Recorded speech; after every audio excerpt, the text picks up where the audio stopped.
大家好，我是马金虎. Bonjour à tous, je suis Ma Jinhu. Aujourd'hui, je vais vous expliquer un caractère en rapport avec la thématique sur l'heure qui est le caractère pan.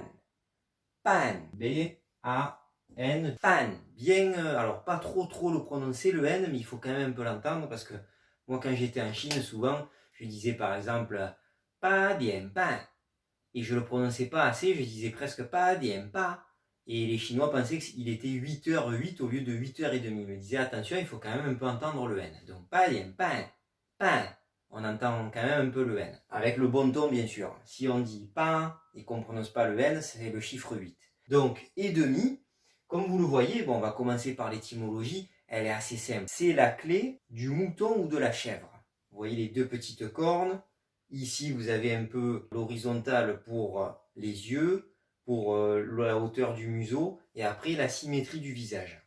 Alors, sachez, je vous renvoie à la série sur les clés, c'est entre la 21e et la 30e clé. Cette vidéo vous parle à un moment donné de la clé de la chèvre ou du mouton. 3 écritures différentes, et là, ça en fait partie.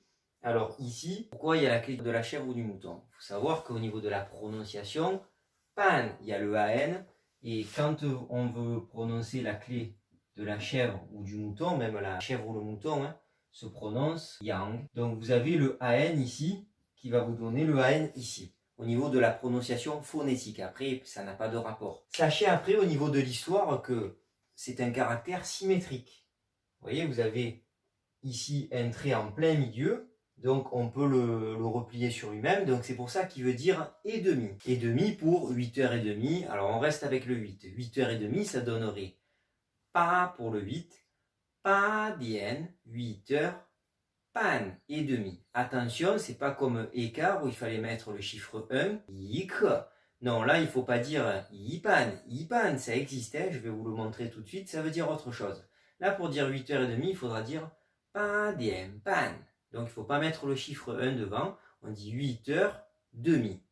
Alors, première signification, j'ai dit ça veut dire et demi pour 8h30. Autre signification, il faut savoir que si vous allez au marché, par exemple, vous voulez acheter quelque chose, vous voulez acheter une pastèque, mais vous ne voulez pas la pastèque en entier. Vous allez dire au vendeur, je voudrais une moitié, s'il vous plaît, la moitié. Là, il faut mettre le chiffre 1, il faut dire yipan, une moitié. Donc la moitié, ça se dira yipan.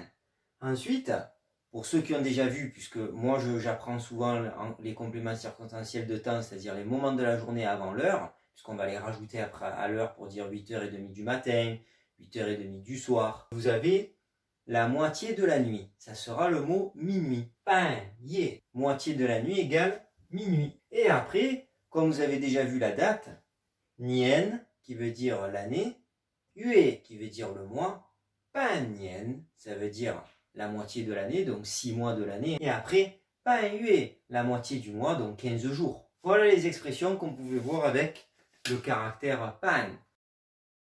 Voici la décomposition trait par trait du caractère pan. On commence par les cornes de la chèvre, ensuite de gauche à droite, et on termine avec le trait qui va permettre de faire une symétrie parfaite. Je vous donne rendez-vous pour le prochain qui sera le caractère cha qui veut dire moins, mais beaucoup d'autres choses. À bientôt. 再见. Abonnez-vous à ma chaîne et n'oubliez pas d'actionner la petite clochette.